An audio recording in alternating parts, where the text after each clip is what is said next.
Est-ce que dans ta vie courante, tu as déjà vécu des formes d'harcèlement La vie courante au quotidien? au quotidien?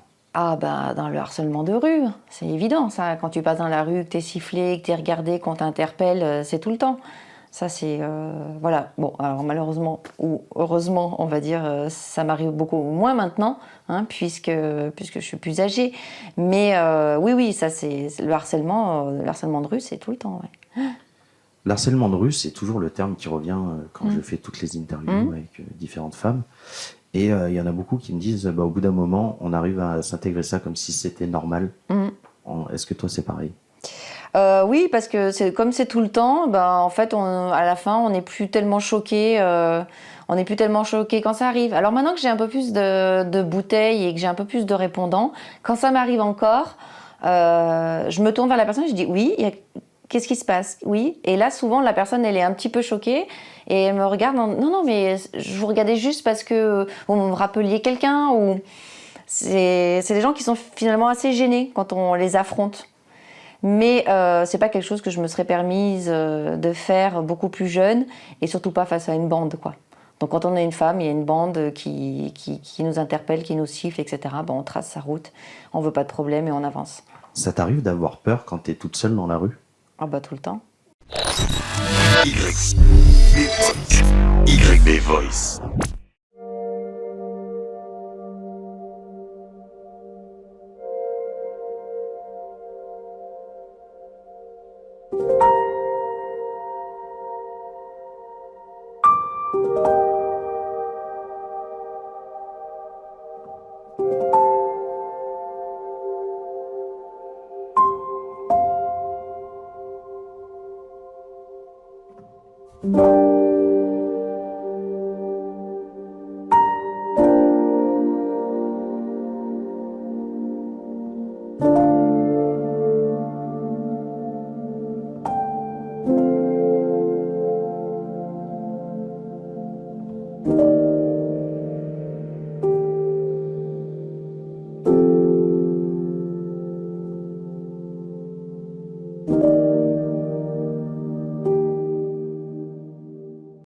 Épisode 3.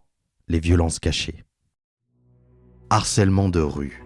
Un sujet tabou. Un sujet qui est devenu une routine. Beaucoup de femmes marchent seules dans les rues en ressentant la peur de se faire suivre, de se faire harceler, ou pire encore, de se faire violer. Je marchais dans les rues de Nice aux alentours de 10h du matin et je suis passée devant un homme, j'ai vu qu'il me regardait mais j'ai pas spécialement prêté attention. Et en fait il avait les écouteurs mais avec le son pas très fort, donc ce qui fait que j'entendais quand même ce qui se passait autour de moi. Et d'un coup j'ai entendu courir derrière moi et en fait j'ai senti une main m'attraper la fesse et le mec dire ça j'adore. Donc je me suis retournée, je l'ai poussé un peu brusquement parce que j'ai pas trop compris ce qui m'arrivait sur le moment. Et donc le mec il a très mal pris ma réaction et en fait la première chose que j'ai fait c'est lui demander ce qui lui donnait le droit de m'attraper la fesse. Et il m'a dit je suis un mec, t'es une femme, je fais ce que je veux. Enfin je fais ce que je veux parce que t'es une femme quoi. Ensuite je rentrais chez moi aux alentours de 21h. En fait je suis tombée face à un homme qui me... Donc j'avais les écouteurs mais je n'avais plus de batterie sur mon téléphone. Mais je gardais mes écouteurs au cas où quelqu'un venait de me parler et qui me parlait des personnes un peu louches. Et en fait, ce mec, il me paraissait pas du tout louche parce qu'il avait une planche de surf dans les mains. Et en fait, il m'a demandé son chemin. Donc, il m'a demandé sa route. Donc, vu que j'ai entendu ce qu'il m'a demandé, je lui ai indiqué sa route. Et il m'a demandé de venir boire un verre avec lui. Donc, je lui ai gentiment refusé son offre. Et il a commencé à devenir un petit peu insistant, tout ça. Du coup, je lui ai demandé de me laisser tranquille. Je lui ai dit que j'étais pas intéressée, que mon copain m'attendait à la maison. Et il a insisté.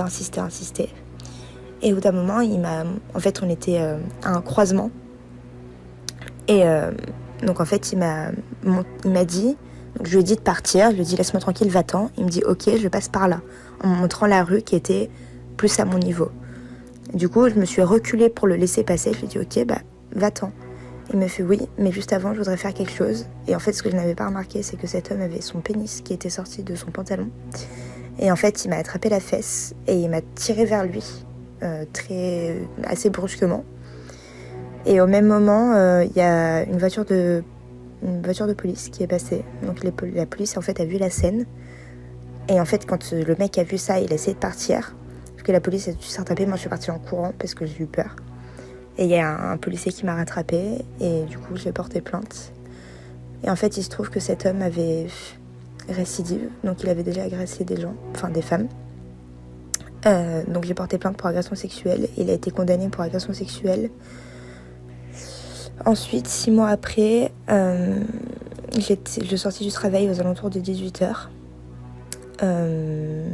Et j'attendais le bus. Donc j'étais assise et je fumais une cigarette. Et il y a un mec qui était adossé en fait à cette vitre. Un homme d'une 40aine d'années, quelque chose comme ça.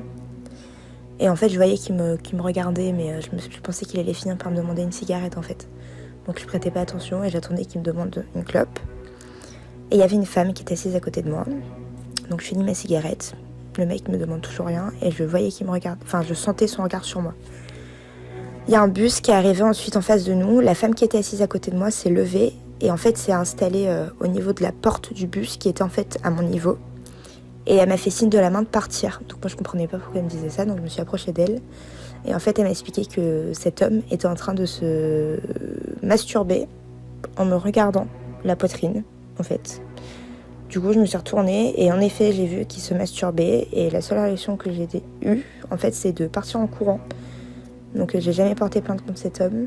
J'ai jamais pu faire quoi que ce soit parce que de toute façon je me rappelle même pas la tête qu'il a puisque je n'ai absolument pas regardé. Enfin, j'ai juste vu qu'il se masturbait et je suis partie en courant.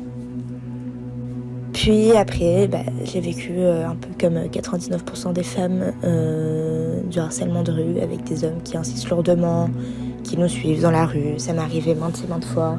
Ça m'est arrivé en période de confinement, là, encore aujourd'hui. Donc nous sommes le vendredi... Non, nous étions le jeudi 31 avril ou 30 avril, je sais pas. Et je me suis encore fait emmerder par 2 mecs en voiture aujourd'hui qui m'ont gentiment dit « Salut ma belle, tu vas bien ?» Je n'ai pas répondu et on m'a envoyé chier et parler très agressivement parce que je n'avais pas répondu et que je suis une personne très peu aimable. À Lyon, j'attendais le métro à Charpennes. Enfin, j'allais prendre le métro à Charpennes en fait avec des amis. Et j'avais une copine qui marchait qui marchait devant moi. Et en fait, il y a un mec, un petit jeune, qui l'a pris par les épaules et qui a commencé à lui parler. Moi, n'acceptant pas du tout ce type de comportement, je lui ai crié en fait de lâcher ma copine. Il m'a fait « Ouais, tu veux que je la lâche ? Pas de souci. » Et il m'a pris et il m'a roulé un patin. Voilà, donc je me suis fait galocher par cet homme. C'est en ville, à Lyon, que j'ai vécu mes pires expériences. C'est là que j'ai compris ce que l'on entendait par deuxième sexe. En 4 ans, j'ai vécu un nombre incalculable d'harcèlement de rue. Peu importe l'heure, la tenue, le lieu, mon attitude, même si j'étais consciente que rien ne justifiait ça, force est de constater finalement que le problème il venait pas de moi. En 4 ans, il m'est arrivé de me faire suivre jusqu'à chez moi, de me faire harceler au téléphone par des techniciens qui étaient venus installer Internet. Il m'est arrivé de subir la casse de la voiture une amie, après qu'on ait refusé des avances. Il m'est arrivé de me faire frapper jusqu'à avoir un œil au beurre noir, encore une fois parce qu'on avait refusé des avances.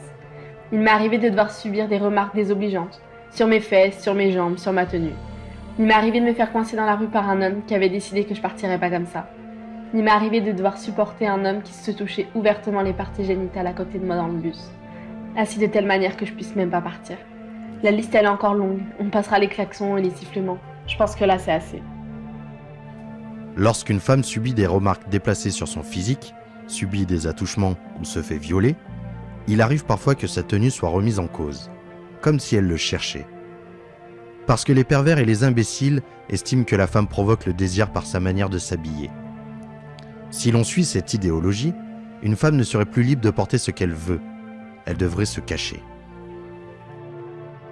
Dans les lieux publics, dans la rue, dans les commerces, dans le transport en commun, pour la simple et bonne raison que c'est inclus dans mon quotidien, je dois me préparer à entendre malgré moi des mots déplacés.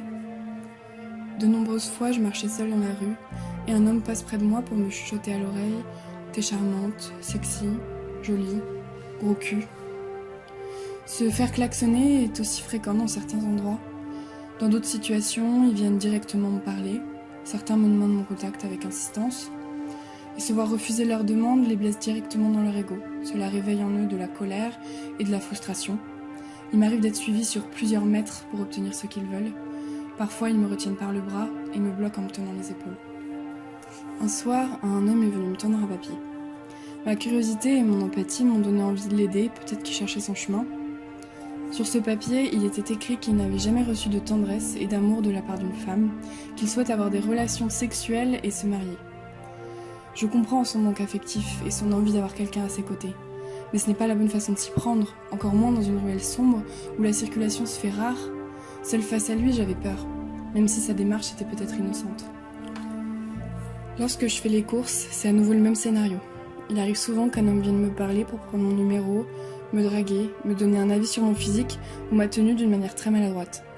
Ces situations provoquent en moi un sentiment de colère et d'injustice. Lors de mes dernières courses, un homme d'une 50aine d'années s'est approché de très près. Innocemment, j'ai enlevé mon casque et je lui ai tendu une oreille attentive. « Vous avez un joli pantalon ». Tout ce que j'ai réussi à répondre, c'est un merci, les yeux collés au sol. Je portais un short et des collants, on pouvait donc voir très clairement les formes de mes jambes. Cet homme n'achetait rien. Il tournait en rond dans le magasin. Je sentais la colère monter en moi. Tout ce que je pouvais faire, c'était le signaler à l'agent de sécurité. Il a essayé de retrouver cet homme.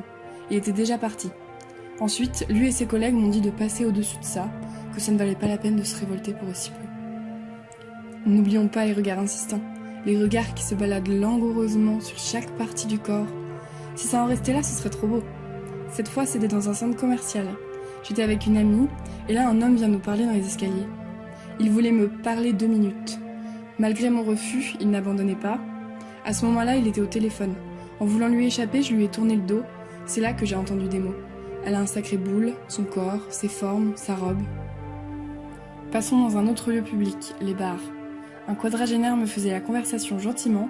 Vers après vers, son récit révélait sa frustration concernant son divorce.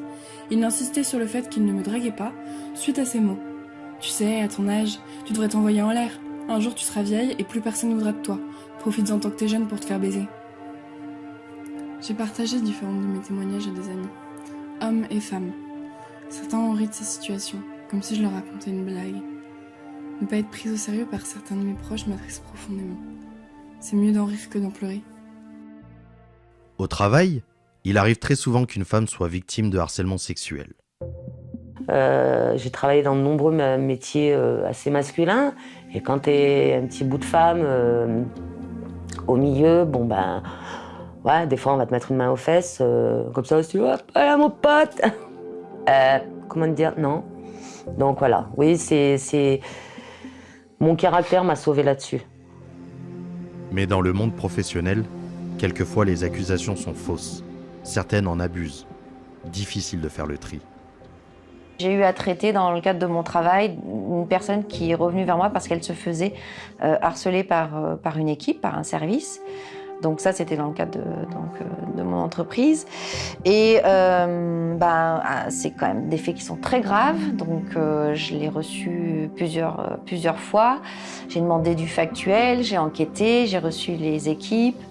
J'ai fait des enquêtes collectives et des enquêtes individuelles. Et au final, on s'est aperçu que la personne avait exagéré. Qu'elle avait effectivement pris des faits de harcèlement à tort, et elle était effectivement, on peut dire, même un peu mythomane. Donc du coup, j'ai fait confiance à mon équipe, qui m'a bien remerciée d'ailleurs, parce que ça a créé une vraie tension dans l'entreprise, et c'était vraiment pas un cas de harcèlement avéré. À la maison, du lever au coucher, les femmes battues vivent dans la peur. Dénoncer les violences conjugales provoquerait le sentiment d'aggraver leur cas, d'avoir honte. En 2019, 126 000 femmes ont subi des violences conjugales. Parmi elles, 146 ont été tuées par leur conjoint ou leur ex-compagnon. J'ai été victime du viol quand j'étais jeune. Le père de Gaëlle était très violent et m'a laissé pour morte par terre 2-3 fois. Donc j'ai vécu la violence physique faite aux femmes. Donc c'est quelque chose où tu te relèves.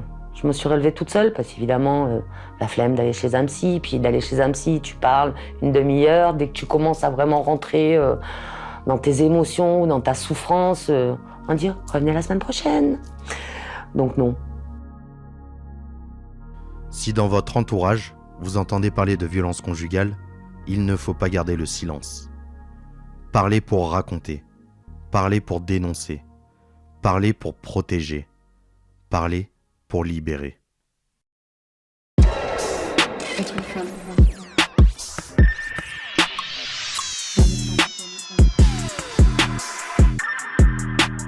C'est ça, être une femme. La série documentaire Être une femme est réalisée par moi-même, Yannick Bourna, à la réalisation sonore Clémence Lepro. Retrouvez toute l'actualité de la série sur les pages Facebook et Instagram de YB Voice.